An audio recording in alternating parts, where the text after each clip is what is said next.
आज है वट सावित्री व्रत। विवाहित महिलाएं 16 श्रृंगार करके व्रत की तैयारी में जुटी हैं। वे वट वृक्ष के चारों ओर परिक्रमा कर रही हैं। पवित्र धागा बांधते हुए अपने पति की दीर्घायु की कामना कर रही हैं। चारों ओर भक्ति भाव का वातावरण है। आज जिन वट वृक्ष की पूजा की जा रही है, उस व्रत की महिमा की जड़ें जुड़ी हैं। एक पौराणिक कथा से, एक ऐसी स्त्री से जिसने अपने पतिव्रत, श्रद्धा और संकल्प से मृत्यु को भी पीछे हटा दिया। आइए जानते हैं उस महान नारी सावित्री की जीवन गाथा। प्राचीन समय में मद्र देश के राजा अश्वपति और रानी मालवती को संतान प्राप्ति के लिए सावित्री देवी की उपासना करनी पड़ी। देवी ने प्रसन्न होकर उन्हें एक सुंदर गुणवान पुत्री का वरदान दिया। उसका नाम रखा गया सावित्री। वह बचपन से ही अत्यंत तेजस्विनी, बुद्धिमती और धर्मनिष्ठा वाली थी। सावित्री जब विवाह योग्य हुई, तब वह स्वयंवर हेतु वन में भ्रमण के लिए निकली। वहां उसकी भेंट हुई सत्यवान से। सत्यवान तपस्वी, सत्यवादी और धर्मपरायण था।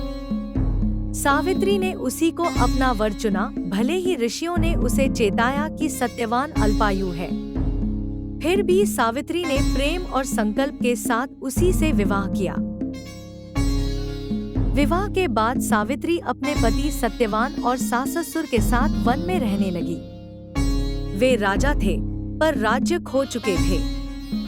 सावित्री ने तपस्विनी बनकर सेवा, त्याग और भक्ति का उदाहरण प्रस्तुत किया।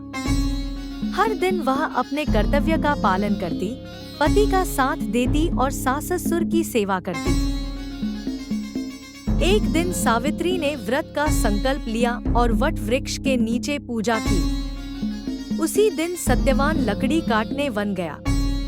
अचानक उसे सिर में पीड़ा हुई और वह मूर्छित होकर गिर पड़ा। सावित्री जान गई, यह वही दिन है जो ऋषियों ने बताया था। उसी समय यमराज प्रकट हुए, सत्यवान के प्राण लेने आए। यमराज सत्यवान की आत्मा लेकर जाने लगे, लेकिन सावित्री बिना थके उनके पीछे चलने लगी।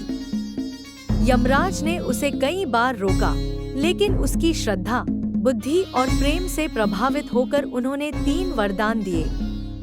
अंत में सावित्री की भक्ति के आगे यमराज भी झुक गए और सत्यवान को जीवन दान दे दिया।